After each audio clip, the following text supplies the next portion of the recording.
कल मैं मुल्तान में गया था, एक वहाँ निश्तर की एलुमनाई का एक फंक्शन था जिसमें उन्होंने मुझे गेस्ट बनाया था, क्योंकि वो जो बैच था N38 वो सारे मेरे स्टूडेंट थे।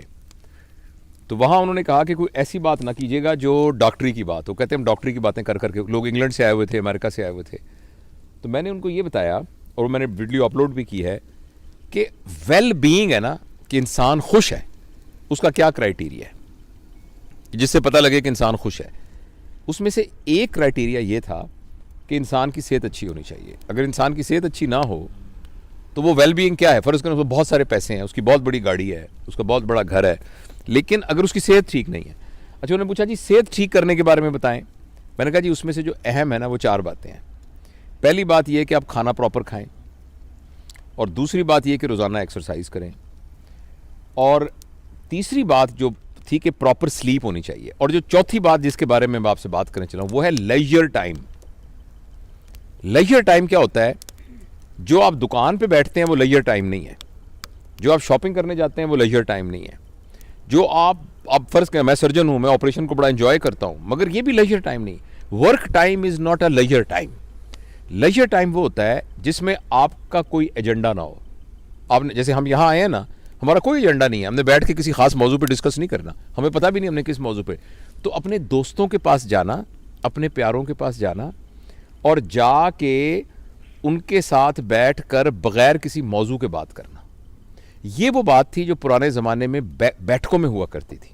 अगर आप किसी गांव में जाएं तो गांव के अंदर एक जगह होती थी, चौपाल जिसे कहते थे, वहाँ चारपाइयाँ पड़ी होती थी, लोग आके वैसे ही बैठ जाते थे, हुक्का पी रहे हैं, गप्पे मार रहे हैं, और कोई पर्पज़ नहीं है, बस बैठे बते मारे। ये है लेजर टाइम। अनफॉर्चुनेटली पैसे की दौड़ में और वसाइल को ज़्यादा हासिल करने की दौड़ के अंदर हमारा प्रॉब्लम हो गया है कि हमारे पास लेजर टाइम नहीं है।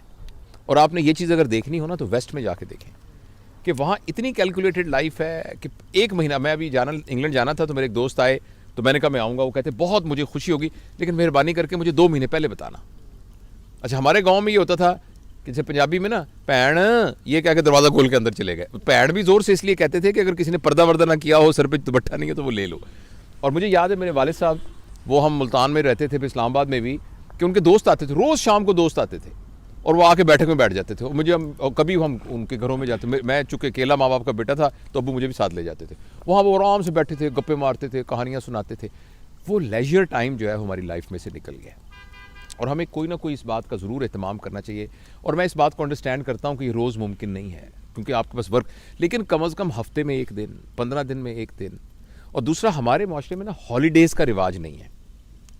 वेस्ट में आप देखिए, जो भी बंदा अपने वेल कहेगा, well I have my children are working, I have got my own house and I have a decent holidays. तो डिसेंट हॉलीडेज़ होना जो है ना वो एक क्राइटेरिया है वेल बीइंग का। लेकिन हम आजकल हमारे इस माशरे में ना हॉलीडेज़ का कॉन्सेप्ट नहीं है।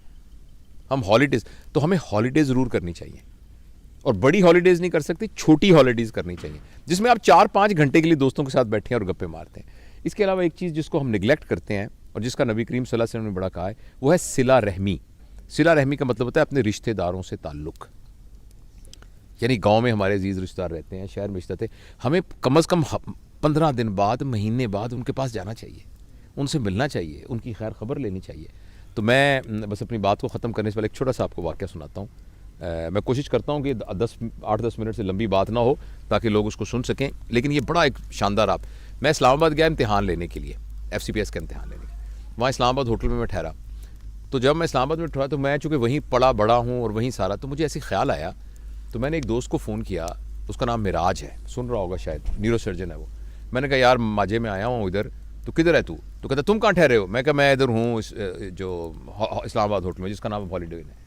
तो वो कहने लगा कि ले मैं तो उसके सामने सड़क से गुजर रहा हूँ, कौन सा कमरा है तुम्हारा? मैंने बताया, कहता मैं आ रहा हूँ। अच्छा, वो आ गया। अच्छा, इतने में ना उसने कहा यार इसके साथ ही महबूब इलाही रहता है, वो खबर में काम करता था, खबर तो वहाँ कोई एडिटर शेडिटर था, तो उसने कहा मैं उसको भी बुला लेता हूँ। वो महबूब इलाही भी आ गया। उसके बाद हमारा एक और दोस्त था, तो उसने उसको फ़ोन किया, वो भी आ गया, तनवीर ज़फ़र, वो आजकल अमेरिका में है, वो भी आ गया। हम चारों जब बैठे ना तो हमने गप्पे मारनी शुरू कर दी, और मेरा जाने का टाइम था जहाज़ का।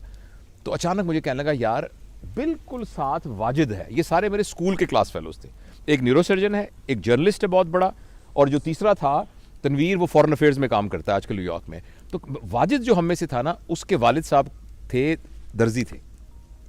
तो उसने वाजिद ने वही वाली काम शुरू कर लिया और मेलोडी मार्केट के अंदर उसकी कपड़े की बहुत बड़ी दुकान थी और दुकान के साथ ही उसका टेलरिंग का काम भी था। तो उसने कहा यार मैं वाजिद को पता लगेगा कि तुम आए हो जवेद तो बड़ा खुश होगा, तो चलते हैं। तो मैंने कहा चलते। तो मैंने नीचे सामान चेकआउट होने के लिए मैंने कहा साथ ही वॉक करके चलते हैं। हम वॉक करते करते करते वहाँ पहुँचे तो बड़ी सी दुकान थी। तो वहाँ हम अंदर गए तो उसने कहा कि एक लड़का निकला। तो मैंने कहा कि बेटा, उसने कहा महबूब इलाही ने, क्योंकि ज़रा मैं तो बहुत सालों से देखा ही था। तो वो कहने लगा कि वाजिद किधर है वाजिद साहब? तो उसने गौर से देख के कहने लगा आप अंकल कौन है? तो हमने कहा हम वाजिद के क्लास फेलो हैं सारे। कहने लगा अब्बू तो 2 साल हो गए फौत हो गए। एकदम मैं तो शौक में हो गया और महबूब इलाही रोने लग गया, ऐसे करके रोने लग गया। उसने कहा यार तू तो यहाँ नहीं रहता, मैं तो यहाँ साथ के मोहल्ले में रहता हूँ और मुझे पता भी नहीं मेरा क्लास फेलो 2 साल हो गए फौत हो गया।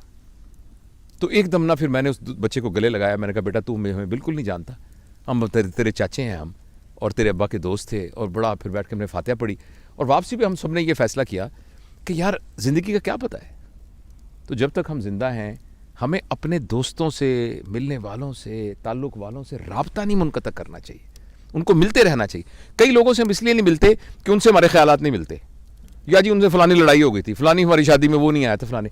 ये इतनी छोटी छोटी बातें हैं कि इनको दरगुजर करना चाहिए और अपने प्यारों से, रिश्तेदारों से मिलना चाहिए और लेजर टाइम। और जिस तरह हम देखें ये अहमद साहब हैं जनाब, डॉक्टर अहमद साहब, और सारे हमारे पूरी फैमिली यहाँ बैठी हुई है और हम इंजॉय कर रहे हैं इस लेजर टाइम को। Thank you.